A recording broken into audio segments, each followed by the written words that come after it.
Hello students, welcome to History class 12th. This is our last assignment of chapter 1st, Bricks, Beads and Bones.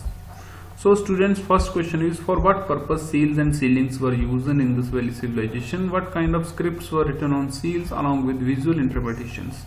So let us see from the book. So students, you can find out this question from this topic, seal, script and beads. Seals और sealings क्या थी? Distant communication के लिए, security के लिए bag के ऊपर क्या होता था, जो जहां पर पेस्ट लगाकर उसके माउथ के ऊपर रस्सी टाइट करके नॉट लगाकर उसके ऊपर क्ले लगाकर उसके ऊपर फिर ऐसे इस तरह से ये सीलिंग कर देते थे. इससे क्या होता था, it was very important for security purpose.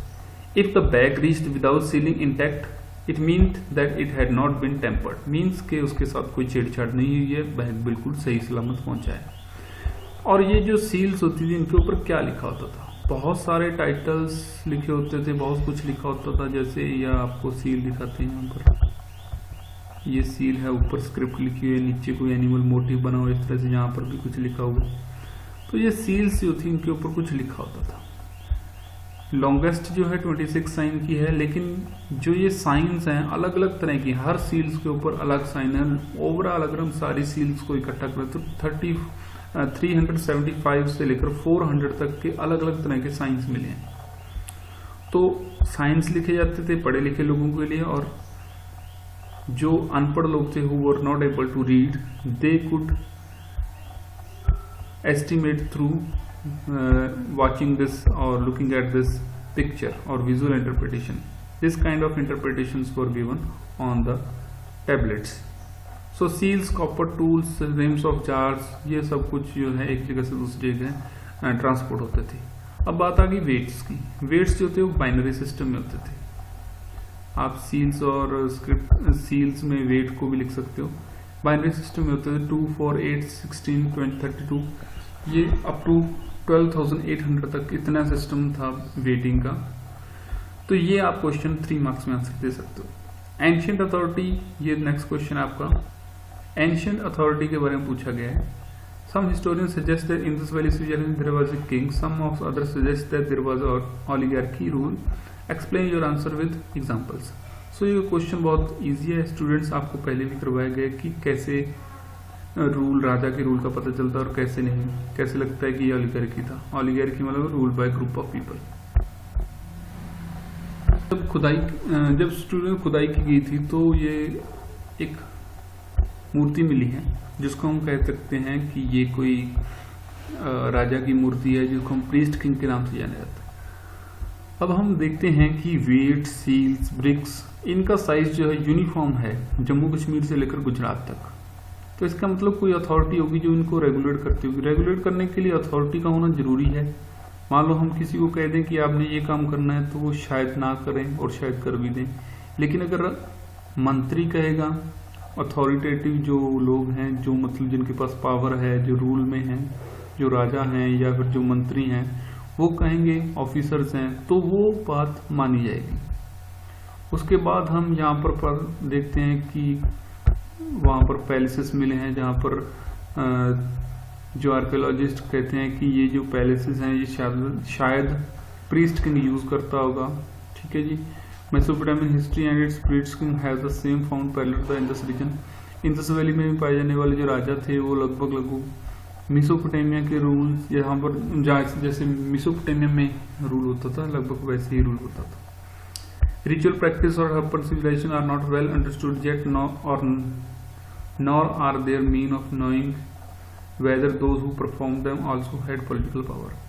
मतलब जो रिचुअल प्रैक्टिसेस थी, कौन करता था उनको. मतलब देश में बहुत सारी चीजें होती थी, मेसोपोटामिया कह सकते हो, या फिर आप कह सकते हो इंडस वैली सिविलाइजेशन में बहुत सारे रीति रिवाज होते थे, जो मेन जो पर्सन है वहाँ का वो करता था. तो हो सकता है जो वो इस तरह के जो रिचुअल परफॉर्म करता, हो सकता है उसके पास पॉलिटिकल पावर हो. तो ऐसे इसके बारे में planned city, planned settlement, brick size ratio, इसके बारे में अगर कोई कर सकता है तो वो राजा ही कर सकता है. लेकिन हो सकता है कि लोगों ने खुद प्लान कर लिया उसके बारे में। तो जब खुद प्लान कर लिया होगा तो इसका मतलब वो क्या होगा, ग्रुप ऑफ पीपल द्वारा रूल किया जाता है, उसको हम कहते हैं ओलिगार्की रूल। उसके बाद नेक्स्ट क्वेश्चन है end of Indus valley civilisation. ये क्वेश्चन नेक्स्ट है, explain the view of historian about the end of civilisation. So student 4 तरह से बताया गया है, कभी फ्लड्स आ गए होंगे, या फिर कभी क्या होगा कि ज्यादा फ्लड्स आने से जो सिल्ट है वो नदी के रास्ते में जम गई होगी, जिससे नदी ने अपना रास्ता बदल लिया होगा और कुछ लोग वहां से इसलिए उठ गए होंगे क्योंकि वहां पर सूखा पड़ गया होगा। हो सकता है बाहरी आक्रमण। इन सभी के एविडेंस जो हैं वो हम, जैसे हमको पहले बताया गया है, आपको चैप्टर पढ़ने के टाइम जो वीडियो बनाई गई थी उसमें सब कुछ एक्सप्लेन किया गया है। नेक्स्ट क्वेश्चन है what was the thing which confused Cunningham, the first detail director general of ASI। तो late us see the thing which confused Cunningham.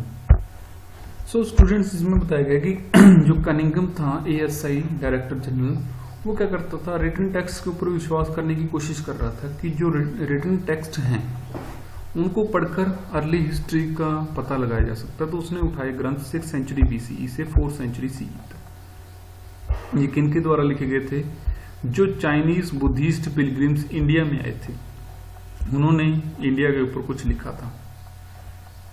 तो ये 4th and 7th century CE को लोकेट करते हैं, अर्ली सेटलमेंट को, मतलब ये बताते हैं कि इन दिनों में अर्ली सेटलमेंट थी। कनिंघम ने फिर डॉक्यूमेंट दूसरे भी कलेक्ट किए, जैसे इंस्क्रिप्शंस, और उनका सर्वे किया, आर्टिफैक्ट कलेक्ट किए। जो चाइनीज द्वारा लिखी गए ये टेक्स्ट थे और जो उसने एग्जाक्यूशन करने के बाद जो मिला उसको, जैसे ये सील मिली उसको, और ये दोनों आपस में सेम डेट नहीं शो करते थे।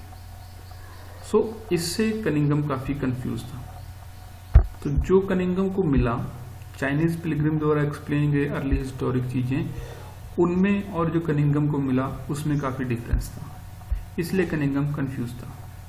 और कनिंघम, जैसे कि चाइनीज पिलग्रिम्स ने लिखा था और बाकी लोग विश्वास करते थे, कनिंघम को भी ये विश्वास था कि जो अर्ली सिविलाइजेशन थी वो गंगा वैली के दोनों तरफ डेवलप हुई थी। लेकिन किसी को क्या पता था कि जो सिविलाइजेशन थी वो एक नई सिविलाइजेशन थी, जिसको हम नेक्स्ट क्वेश्चन भी है, जिसको हम कहते हैं द ओल्ड न्यू सिविलाइजेशन। मतलब एक ऐसी सिविलाइजेशन जो गंगा सिविलाइजेशन जिसके बारे में हम जानते थे उससे भी पुरानी थी। तो उसके बारे में यहाँ पर भी बताया गया। नेक्स्ट क्वेश्चन आपका इसमें एक्सप्लेन किया गया है। तो आप कनिंघम की कंफ्यूजन और बाकी चीजें इसमें एक्सप्लेन कर दोगे, जिसमें जॉन मार्शल भी आ गया, तो आप इसका आंसर इस तरह से दे सकते हो।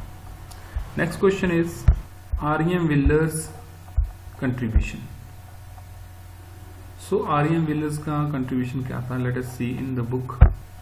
R.M. Wheeler was also Director General of ASI in 1945. Wheeler, what did Wheeler do?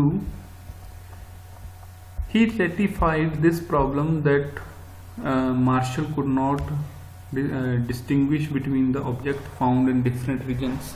So, because he was an ex-army man, brigadier, so systematically he started excavation and put the things in the framework.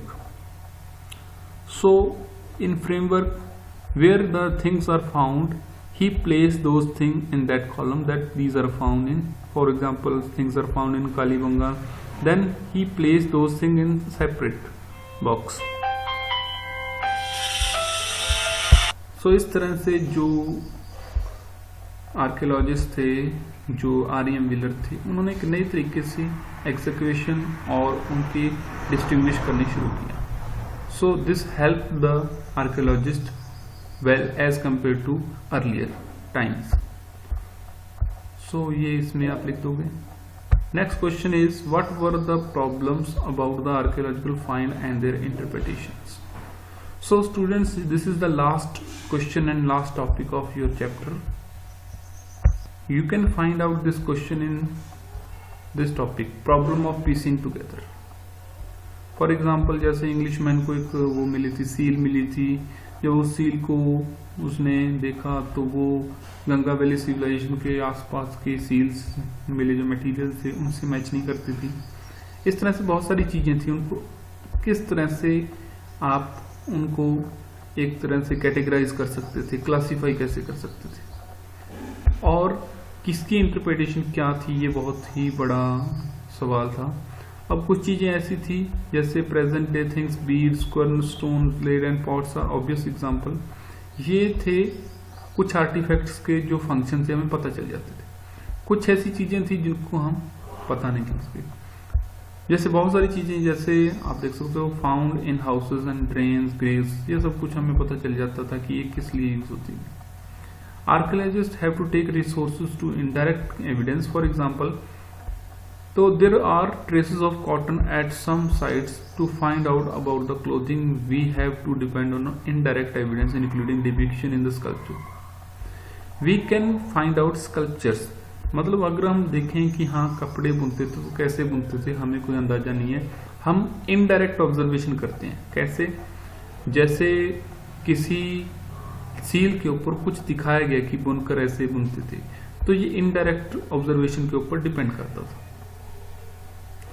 लेकिन Harappa seals जो हैं वो इतनी ज्यादा नहीं मिली हैं कि उनके सभी से हम कल्चर का पता चल सके। और दूसरी बात, जैसे देखिए ये एक पिक्चर है, कुछ लोग इसको मदर गॉडेस कहते हैं, कुछ लोग इसको अलग से इंटरप्रेट करते हैं। उसी तरह से प्रोटो शिवा की मूर्ति है, इसके बारे में आपको बुक में बताया गया। ये सारी चीजें आप अलग अलग से एक्सप्लेन कर देना, ठीक है जी। Thank you. सो ये है आपका मतलब चैप्टर जो है वो कंप्लीट हो गया, रिवीजन कंप्लीट हो गया। आप इसकी फोटोग्राफ्स मुझे मेरे व्हाट्सएप नंबर पे भेज दीजिए। Thank you.